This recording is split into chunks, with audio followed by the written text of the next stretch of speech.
اگر تو اللہ سے ڈرتی ہے تو میں بھی رب سے ڈرتی ہوں، اگر تو مصطفیٰ کریم کا کلمہ پڑھتی ہے تو میں بھی اسی نبی کی ماننے والی ہوں۔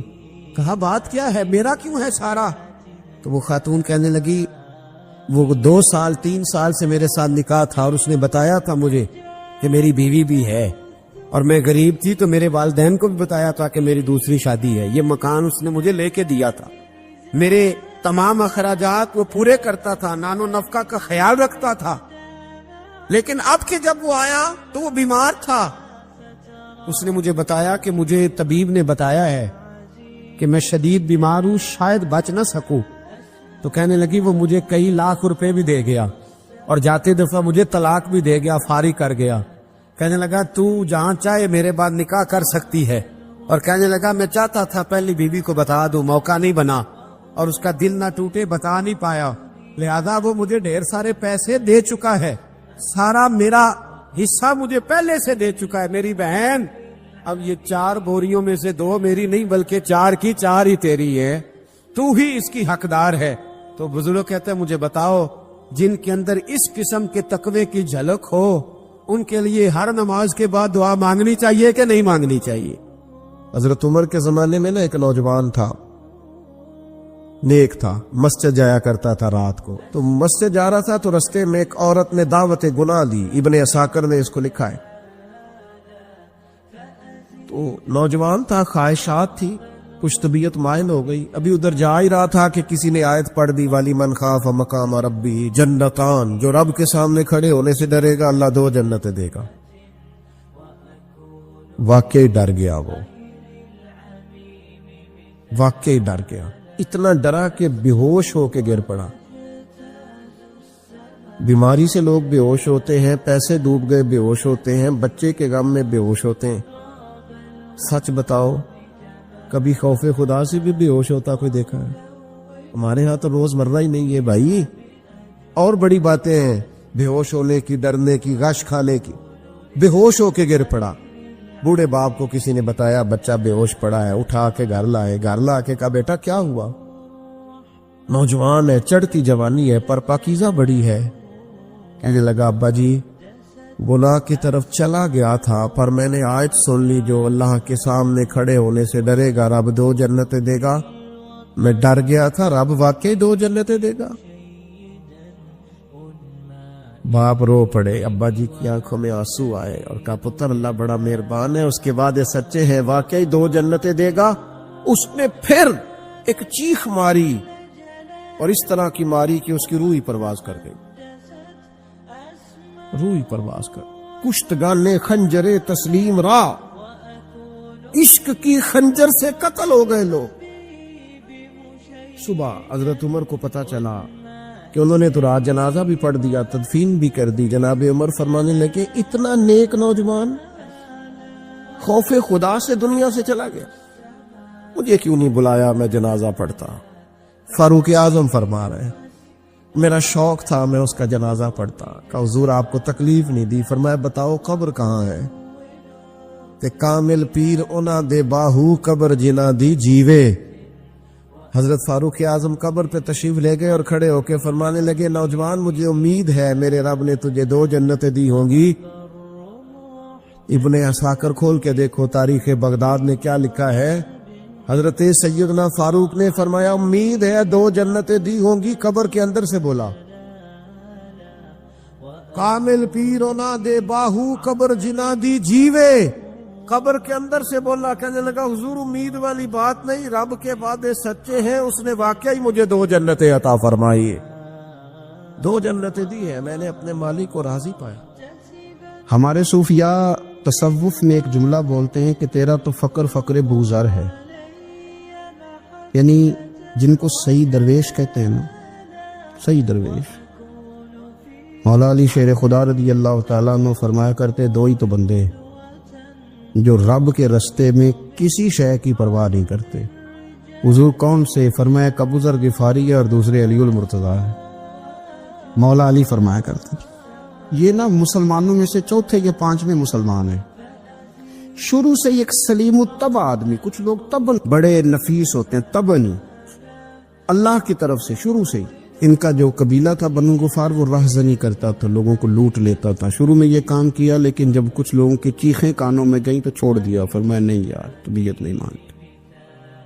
اور نبی پاک کا کلمہ پڑھنے سے پہلے ہی بتوں کی پوجا چھوڑ کے رب کی عبادت شروع کر دی.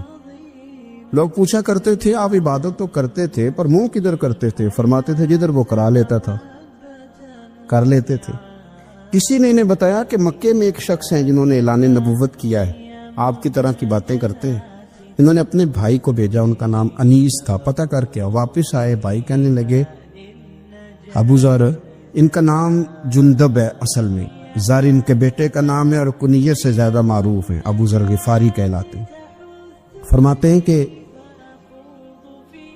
بھائی نے آ کے بتایا کہ وہ نیکی کا حکم دیتے ہیں، برے کاموں سے منع کرتے ہیں، صلہ رحمی کا پیغام دیتے ہیں، لیکن لوگ سارے مخالف ہیں. یہ چیز بھی بڑی کاؤنٹ ہوتی ہے، اسے نہ کاؤنٹ کیا کریں. لوگوں کی ترجیحات بدلتی ہیں، صبح کچھ دوپہر کچھ شام کچھ، اسے نہ کاؤنٹ کریں. انہوں نے اس بات کو کاؤنٹ کر کے بتایا کہ لوگ ان کے جو ہے نا وہ مخالف ہیں سارے. تو حضرت ابو ذر غفاری کہنے لگے مجھے تسلی نہیں ہوئی، میں خود جا کے پتہ کروں گا. کہتے ہیں مکہ شریف آیا تو کسی ایسے آدمی سے پوچھ بیٹھا، میں تو کچھ اور سمجھا تھا، وہ کچھ اور نکلا. مکے والوں نے بڑا مارا. مکے پہنچ کے پہلی جو چیز ملی وہ مار کھانے کی تھی. اب میں ڈرتے کسی سے پوچھتا ہی نہ، بھوک بھی بڑی تھی، رہنے کو جگہ نہیں تھی، حرم شریف میں لیٹا رہتا تھا. میرے نصیب دیکھو، مجھے ایک شخص نے آ کے ہلایا، کہنے لگے اگر مناسب سمجھیں تو میں آپ کو دیکھ رہا ہوں کافی دیر سے، آپ کوئی پردیسی ہیں، آپ کا اپنا مہمان نہ بنا لوں. تو میں نے کہا آپ کا کیا نام ہے؟ کہنے لگے میرا نام ہے علی ابن ابی طالب. کہتے ہیں مولا کائنات گھر لے گئے، کھانا بھی کھلایا، جگہ بھی دی، سونے کو خدمت بھی کی، لیکن چونکہ میں تو پہلے ایک سے پوچھ کے مار کھا بیٹھا تھا، میں نے پوچھا نہیں میں کدھر آیا ہوں. رات رہے، اگلی رات بھی رہے، لیکن میں نے بتایا نہیں میں کس کام آیا ہوں. حضرت ابو ذر غفاری رضی اللہ تعالیٰ عنہ کہتے ہیں خود ہی مولا علی نے پوچھا بتا سکتے ہو کیسے آئے ہو؟ میں نے کہا راز رکھ لو گے. فرمایا بڑا کشادہ سینہ دیا رب نے مجھے.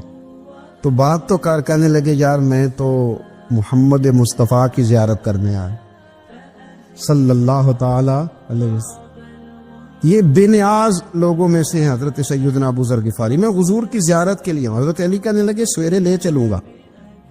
انسان بزدل نہیں ہوتا، ہر انسان بزدل نہیں ہوتا، اور بلا وجہ ٹکراؤ کی پالیسی بنا لینا یہ بھی سیانے لوگوں کا کام نہیں.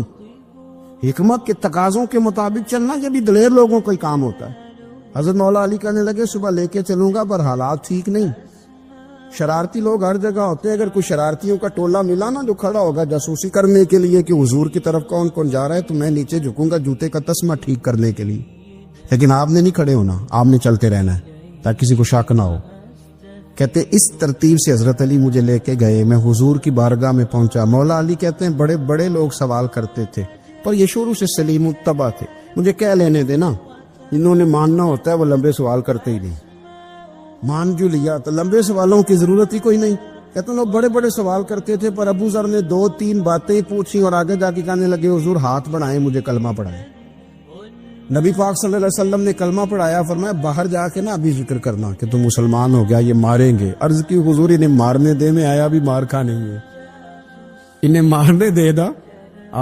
پڑا فلک کو کبھی دل جلوں سے کام نہیں.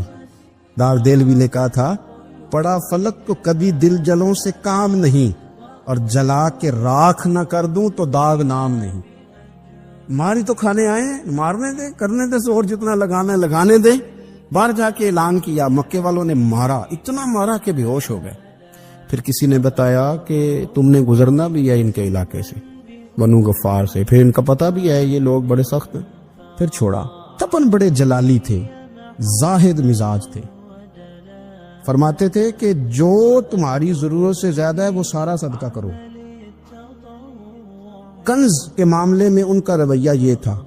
صرف حضرت صدیق اکبر کو کچھ نہیں کہا انہوں نے، باقی حضرت عمر جیسے آدمی کو بھی کھڑا کر کے کہہ لیتے تھے یہ مال کیوں رکھا ہوا ہے خزانے میں، بانٹتے کیوں نہیں سارا. اور جناب عثمان غنی رضی اللہ تعالیٰ عنہ کے ساتھ تو باقاعدہ کئی دفعہ اس موضوع پر گفتگو کی.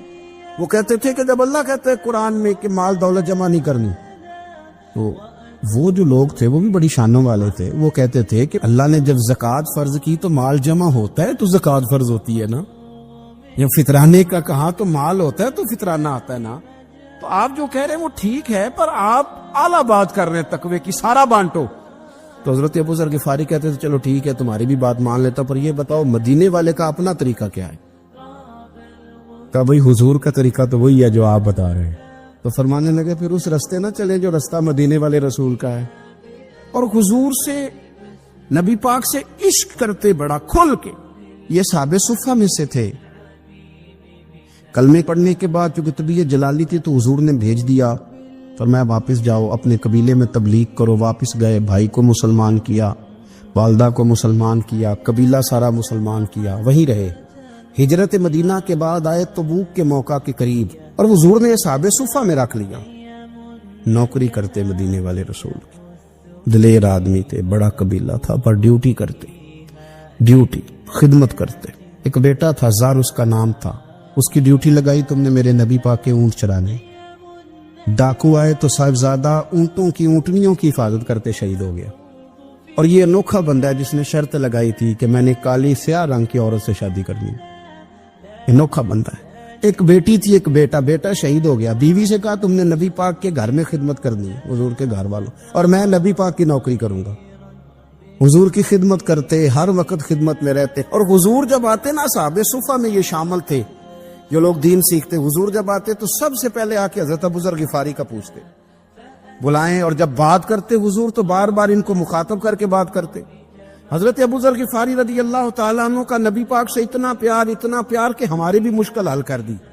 ابو داؤد شریف میں موجود ہے. ایک دن کہنے لگا یا رسول اللہ صلی اللہ علیہ وسلم، اگر کوئی بندہ کسی سے پیار بڑا ہی کرے پر اس جیسے عمل نہ کر سکے، کوشش کرے کرنا. لوگ ہمیں کہتے ہیں نا جی پیار بڑا، عمل بھی تو کرو نا. بھی کرنا چاہیے، پر انسان ہے نا، غلطی بھی تو ہو ہی جاتی ہے. اب ہم عمل نہیں کر سکتے تو تم ہمیں پیار بھی نہیں کرنے دو گے؟ مہربانی کرو، پیار تو کرنے دو نا. حضرت ابو ذر غفاری نے کہا، ابو داؤد شریف میں موجود ہے، یا رسول اللہ صلی اللہ تعالی علیہ وآلہ وسلم، حضور پیار بڑا کرے پر ان جیسے عمل نہ کرے تو حکم کیا ہے؟ تو حضور نے فرمایا پیار سچا کرے، اللہ قیامت کے دن جس سے محبت کرے گا نا اس کے ساتھ ہی دونوں کو اکٹھا فرما دے گا. تو حضرت ابو ذر نے فوراً کہا حضور پھر مجھے آپ سے بھی بڑا پیار ہے، رب سے بھی بڑا پیار ہے. فرمایا فکر نہ کرنا، جنت میں اکٹھے ہی جائیں گے. اتنی محبت رسول پاک کی ذات کے ساتھ. حضور کی نوکری کرنا. ایک دن خدمت کرتے کرتے سو گئے. حضور مسجد میں آئے پتہ کرنے کہ ابو ذر آرام کر رہا ہے. یہ بھی مزہ ہوتا ہے. خیال رکھنا اپنے درویشوں کا، کیا کھایا، کیا پیا، کہاں سوئے. حضور رات کو آئے، یہ سوئے ہوئے.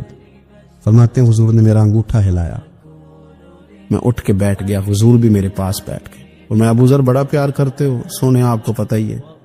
کہا یار تو بڑی نوکری کرتا ہے، ایک دن وہ بھی آئے گا جس دن تجھے میری مسجد اور میرے شہر سے جانا پڑے گا، پھر کیا کرو گے؟ تو عرض کی حضور کسی کی طاقت ہے مجھے آپ کے شہر سے نکالے؟ میں تلوار نکال لوں گا. نبی پاک نے فرمایا تلوار نہ نکالنا، جہاں تمہیں بھیجا جائے چپ کر کے چلے جانا. حضور کب تک؟ فرمایا جب تک اللہ تیری اور میری ملاقات نہیں کرا دیتا، یعنی وصال تک. یہ واحد شخص ہے کہ حضور کے وصال ظاہری کا وقت آ گیا تو فرمایا کوئی میرے ابو ذر کو بلاؤ. جب یہ آئے تو حضور لیٹے ہوئے تھے، یہ جھکے نبی پاک کی طرف، حضور میں حاضر ہو تو حضور نے پکڑ کے سینے کے ساتھ لگا لی. میرے رسول پاک صلی اللہ علیہ وسلم کی خدمت میں ایک دفعہ عرض کرنے لگے حضور مجھے صوبے کا گورنر بنا دے. تو نبی پاک نے فرمایا ابو ذر میں عہدے پسند نہیں کرتا، تو تمہیں بھی میں کہتا ہوں عہدہ نہ لینا، تمہیں بھی کہتا ہوں عہدہ نہ لینا. فرمایا ابو ذر میں جو چیز اپنے لیے پسند کروں گا تمہیں بھی اسی کا مشورہ دوں گا. تم بندے اچھے ہو پر یہ کام تمہارے بس کا نہیں ہے. بڑے زاہد آدمی. میرے رسول کریم صلی اللہ تعالی علیہ وآلہ وسلم ان کے بارے میں فرمایا جس طرح نبیوں میں حضرت عیسیٰ علیہ السلام ہوئے. حضرت عیسیٰ دیکھیں نا، انبیاء میں اللہ تعالیٰ نے ہر قسم کی عظمت نبیوں کو دی. جناب سلیمان علیہ السلام کا تو تخت بھی ہوا میں اڑتا تھا، جن تک تابع دار تھے. اور نبیوں میں حضرت عیسیٰ بھی ہیں جن کے پاس گھر بھی کوئی نہیں، شادی بھی کوئی نہیں کی، اینٹ سرانے رکھ کے تکیہ بناتے. ایک ان کے پاس کنگھی تھی اور ایک پیالہ تھا. دیکھیں جو بندہ نیک ہو نا وہ بھی نیک ہیں, اللہ کے نبی ہیں. آپ اپنا تقوی مسلط نہیں کریں گے, جو وہ کر رہے ہیں وہ بھی مخلص ہو کے کر رہے ہیں. حکومتیں جو چلانی ہیں تو وہ کس نے چلانی ہے؟ اگر نیک بندے نہیں آئیں گے تو غلط لوگ آئیں گے, قوموں پہ ظلم کریں, وہ بھی اپنی جگہ ٹھیک ہے. لیکن یہ جو کر رہے ہیں یہ بات بھی اپنی جگہ بالکل ٹھیک ہے. ہم پتہ کیا کرتے ہیں, ہم چیزوں کو مسلط کرتے ہیں, ایک دوسرے پر مسلط نہیں کرے چیزوں کو. آپ جو کر سکتے ہیں, جو راستہ آپ کو صحیح لگتا ہے اختیار کر لیں, یہی